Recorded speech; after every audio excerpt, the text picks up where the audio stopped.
Você se lembra quais foram os momentos mais perturbadores e estranhos da televisão? No dia de hoje vamos mostrar alguns desses momentos que por muitas pessoas ficou marcado na memória como perturbador e agoniante. Sábado, 14 de junho de 2008. Este caso ocorreu na TV japonesa com o apresentador Tetsushi Yanagita, que estava em um dia normal na TV pronto para iniciar uma transmissão de uma competição normal. Minutos antes, alguns amigos de Tetsushi insistiram para que ele fosse um dos participantes da competição também, mas ele negou o convite e que seria melhor participar em outra ocasião. Todos ainda seguem insistindo. Por fim, Tetsushi aceita participar, por mais que ele não tivesse nem um pouco confortável em participar.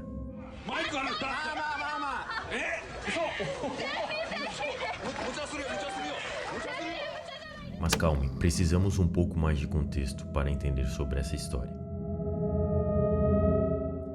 Um programa ao vivo transmitido pela renomada emissora japonesa chamada Televisão Miyazaki cativa milhões de telespectadores enquanto sua equipe se prepara para iniciar diretamente de um campo de plantação de arroz nas proximidades de Takashiho, no Japão.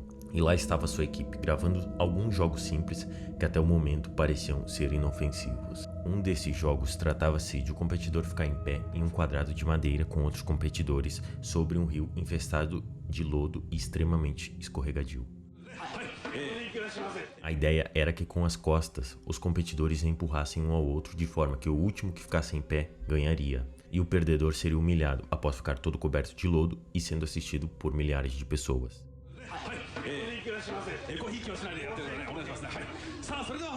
Nessa primeira imagem da competição conseguimos ver o quão simples era essa brincadeira. E como podemos ver, todas as pessoas em volta estão rindo e aplaudindo a cena, enquanto a competidora está suja, cheia de lodo. Podemos ver as pessoas se divertindo muito, desfrutando o momento sem imaginar que algo de ruim poderia acontecer. Passando mais um pouco, voltamos com Tetsushi, que era o apresentador do programa. Após vários minutos apresentando o programa, ele foi até o local para participar da brincadeira. Vendo o vídeo, vemos que Tetsushi foi muito cuidadoso ao subir na plataforma de madeira, sem esperar que algo ruim pudesse acontecer. Um pouco antes de começar a competição, podemos notar que Tetsushi está desequilibrado e ele mesmo se joga com o intuito de dar um pouco de graça à competição. Notamos até o quanto as pessoas à sua volta riem e se divertem com ele e com toda aquela situação. Mas ninguém imaginava que nesse momento, Tetsushi recém havia fraturado seu pescoço. É aqui que a história começa a piorar. Vemos que o lodo está cobrindo alguns centímetros de sua cabeça, inclusive impossibilitando ele de se mover, e logo em seguida vemos uma pessoa mexendo sua cabeça de um lado para o outro, como se estivesse brincando, e faz submergir um pouco mais. O que passou em realidade foi que no momento de se jogar no rio e fraturar o pescoço, Tetsushi havia ficado paralisado do pescoço para baixo. Em outras palavras, esta pequena piscina rasa acabava de se tornar uma armadilha mortal. Enquanto Tetsushi passava por esse momento aterrorizante, as pessoas brincavam com ele, como se nada houvesse acontecido. No momento que balançam sua cabeça, Tetsushi tenta sinalizar para que alguém se dê conta do que estava acontecendo, mas era difícil para ele, pois não conseguia mover um braço sequer.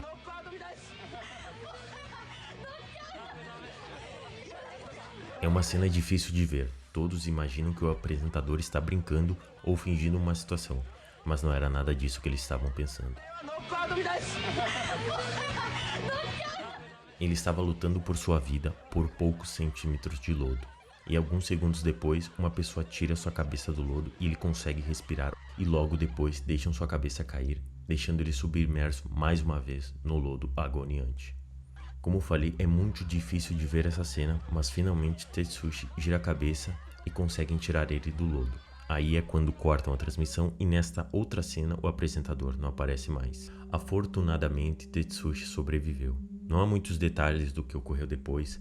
Sabemos somente que Tetsushi foi levado em um helicóptero para o hospital, no qual pôde ser tratado, mas infelizmente sua paralisia se tornou permanente até o dia de hoje. Na atualidade, Tetsushi fala que aprendeu a viver com sua paralisia, mas sem dúvida, esse acontecimento na televisão ainda lhe dá calafrios quando se recorda.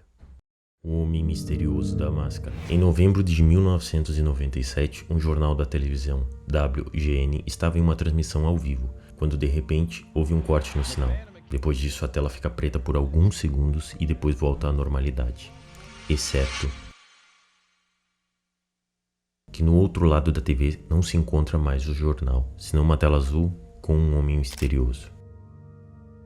Esse personagem, pelo que notamos, está vestindo um terno, está com uma máscara e um óculos de sol. Agora as milhares de pessoas que estão vendo isso não entendem o que está acontecendo. Alguns pensam que é um comercial, outros pensam que é um erro na programação, mas pouco a pouco vão se dando conta que o sinal da televisão havia sido roubado.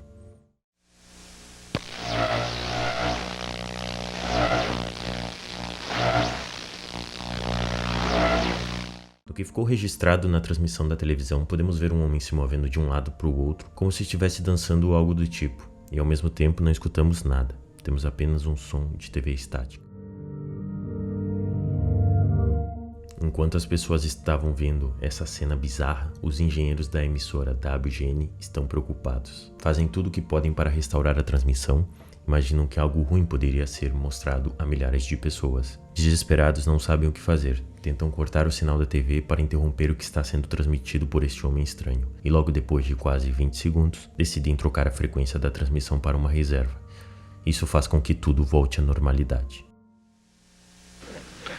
Well, if you're wondering what's happened, so am I. Actually, the computer that we have running our news from time to time took off and went wild. So what we're going to do is start over from the top with the Bears and tell you once again about the 30-10 victory they had over Detroit today out at Soldier Field.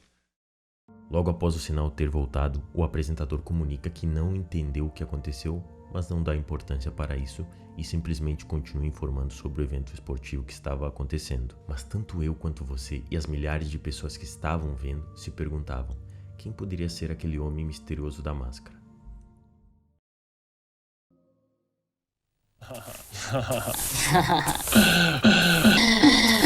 Yeah, I bet you do, Harry. Yeah, you too.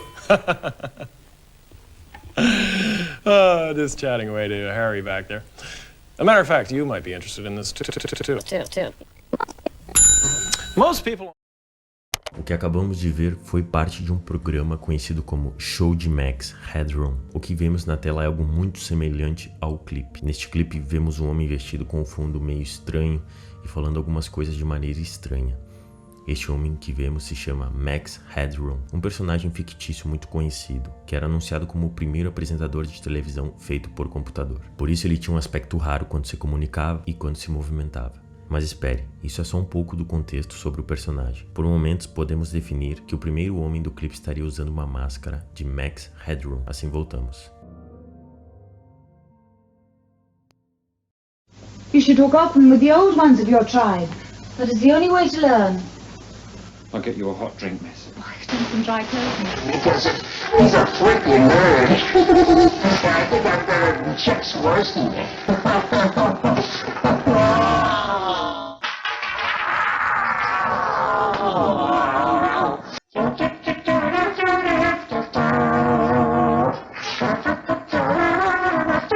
Oh, I just made a giant masterpiece for all the greatest world newspaper nerds.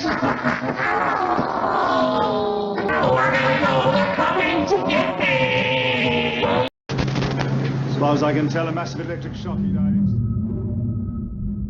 Um par de dias depois do incidente na emissora WGN, outra emissora conhecida como WTTW estava transmitindo um programa, quando do nada seu sinal foi roubado. E lá estava nosso personagem. Desta vez podíamos ouvi-lo com algumas falas estranhas e alguns gemidos raros. Ele fala algumas coisas sem sentido por quase 90 segundos, até que finalmente a transmissão volta ao normal. Pelo que podemos notar, isso se trata de uma brincadeira.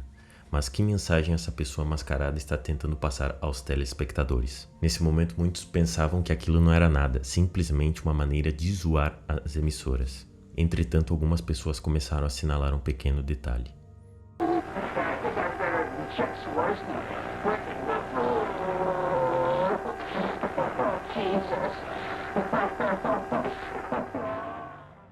Se voltamos um pouco a este clipe, vamos ver que ele menciona uma pessoa. Essa pessoa se chama Chuck Swirsky e disse ser melhor que ele. Agora, Chuck Swirsky era um repórter da WGN. E bom, agora esse homem mascarado está nos dando uma referência a este repórter e à emissora. Em outro clipe, vemos que esta pessoa começa a cantar a introdução de um programa conhecido como Clutch Cargo. A parte rara dessa história era que este programa era transmitido também pela emissora WGN, mas se adiantamos um pouco a gravação, nos damos conta que este homem diz algo como "Eu ainda vejo X". Bom, aí vemos outra referência ao programa de Clutch Cargo, já que o último episódio dessa série se chama Big X. Mais adiante, ele menciona que criou uma obra para todos os nerds do melhor jornal do mundo. Talvez possa parecer confuso, mas devemos saber que sua sigla em inglês WGN significa. Na teoria, essa pessoa está se sentindo molestada com WGN por alguma razão, por isso acabou roubando seu sinal e por isso no segundo incidente começou a lançar algumas mensagens subliminares para a emissora. Como imaginamos, ninguém entendia como este homem roubava o sinal com tanta facilidade. Muitos creem que apenas é um homem falando bobagens para chamar a atenção.